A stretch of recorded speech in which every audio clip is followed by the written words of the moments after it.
Europe, and East Asia are three of the places we're headed today on CNN Student News. I'm Carl Azuz, glad to have you along. First up, the president of Afghanistan, Ashraf Ghani, traveled to the U.S. Capitol yesterday. He spent part of his day with President Obama, a big focus of their meeting, U.S. troops in Afghanistan. There are currently just under 10,000 American forces in Afghanistan. The Obama administration had planned to reduce that number to 5,500 by the end of this year. But Afghan President Ghani believes that could cause problems for his country's troops. With support and training from U.S. forces, the Afghan military is fighting the Taliban, Afghanistan's former rulers, as well as the al-Qaeda terrorist group. So he wants U.S. troops to stay longer in Afghanistan. After their meeting yesterday, President Obama announced that there would be no reduction this year in the number of U.S. troops serving in Afghanistan. Less than a week from now is a deadline for the U.S. and some other Western countries to reach a deal with Iran over its controversial nuclear program. The U.S. wants Iran to put that program on hold. Iran wants sanctions, the international penalties on its economy, to be lifted. Israel, a U.S. ally whom Iran has threatened in the past, has warned the Obama administration not to agree to a deal with Iran. Did Israel spy to get info on the deal? There are two parts to this story, two main allegations. The first is that the Israeli government spied on the negotiations with Iran. The second is that the government then used the information they gleaned from inside those negotiations and used it to influence Congress. The Israeli government, the administration here from Benjamin Netanyahu, denies the first of those allegations, that Israel ever spied on the negotiations to begin with. They issued a very strongly worded statement. That statement reads, "These allegations are utterly false. The State of Israel does not conduct espionage against the United States or Israel's other allies. The false allegations are clearly intended to undermine the strong ties between the United States and Israel and the security and intelligence relationship we share."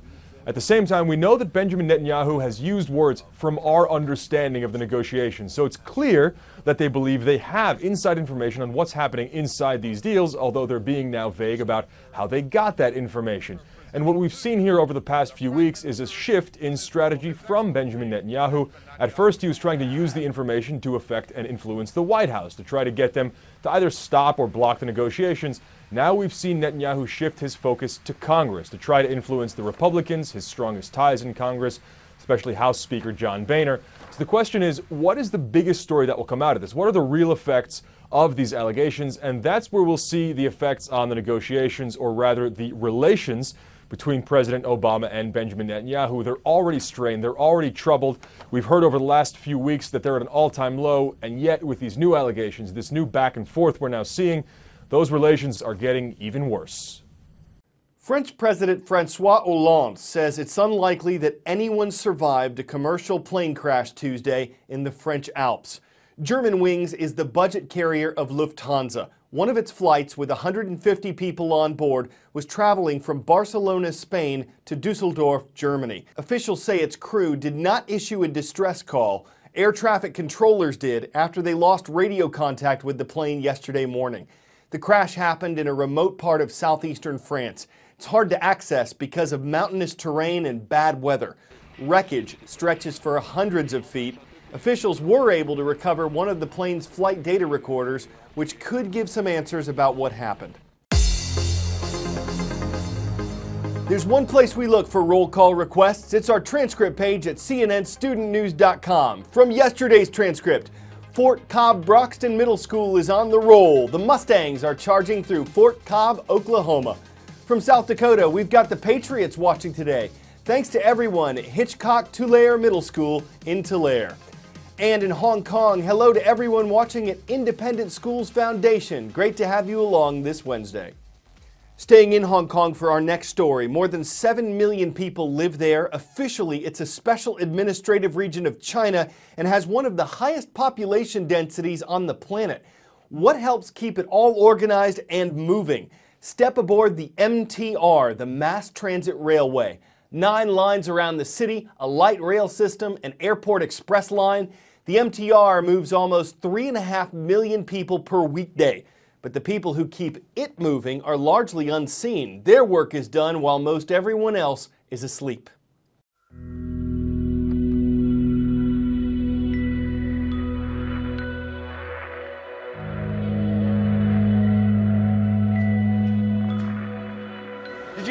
wonder how they keep the subway trains moving. We're here on this maintenance car, and we're about to see how the Hong Kong Metro functions. Basically, these workers hard at work late at night, early in the morning, while everybody else in the city's sleeping.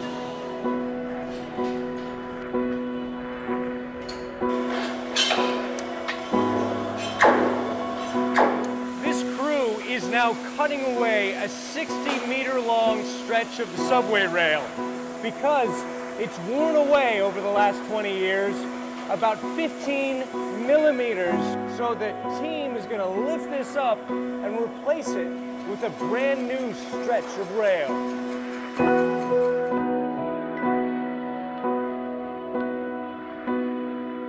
They can replace one of these 60-meter-long stretches of rail in just about 2.5 hours. And they have to move fast because the subway's only closed for a few hours in the early morning.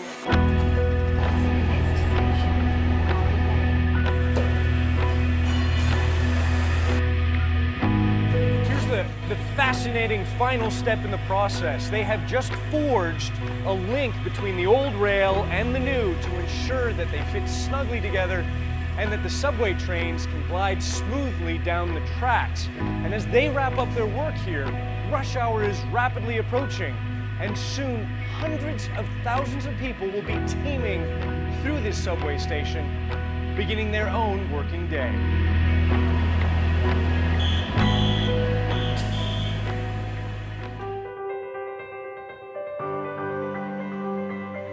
Doctors don't know exactly what causes Coats disease, but they know what it is and what it does. An abnormal development of blood vessels that can lead to severe eye problems, including blindness, usually in one eye. The Half Helen Foundation, named for Helen Keller and established by a CNN hero, is helping children keep their eyes and ears healthy. All right, Chelsea. I was a very active child. Anything I could see, I grabbed.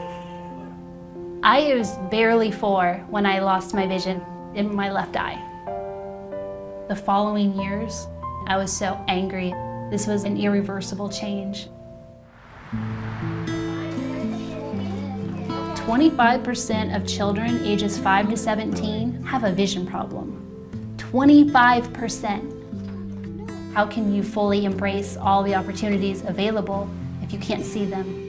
Okay, keep looking right at the light for me. Our program provides free vision screenings to all school-age children in Maui County. You're all done, thank you. We actually use advanced technology, which allows us to test in seconds. Had this device been around when I was 4 years old, could have saved my vision. After the screening, we deliver referral reports to the school health aide. And for low-income families, we provide access to an eye care professional and financial assistance to cover the cost of corrective wear. The castle was sparkling clean. My daughter loves books. We never thought something was wrong. So when I got the letter, we were caught off guard. Riley reminded me a lot of myself. We both turned out to have pretty severe conditions. Riley's only 4 years old, and because they caught it early, we can help her.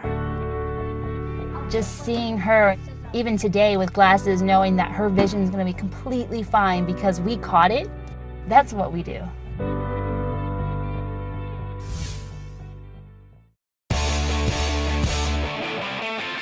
An Argentinian newspaper once wrote that Pope Francis, the leader of the Roman Catholic Church, usually eats pretty healthily: chicken, salads, fruit. But when asked what he misses the most since becoming Pope, he said it was going out for a pizza. Well, a pizza maker in Naples, Italy, where the Pope was visiting, heard about it. He baked up a pie, waited for the pontiff to come by, ran up and handed it over. He said the Pope smiled and thanked him. Guess he knew someone would get around to it sooner or later. Don't know if the Pope shared a pizza, if he repeats as the order, or if he thinks it beats a pizza at a piazza. But for something to eat's a pizza pie beats a cake when you take what you bake and deliver it on your pizza. This is CNN Student News.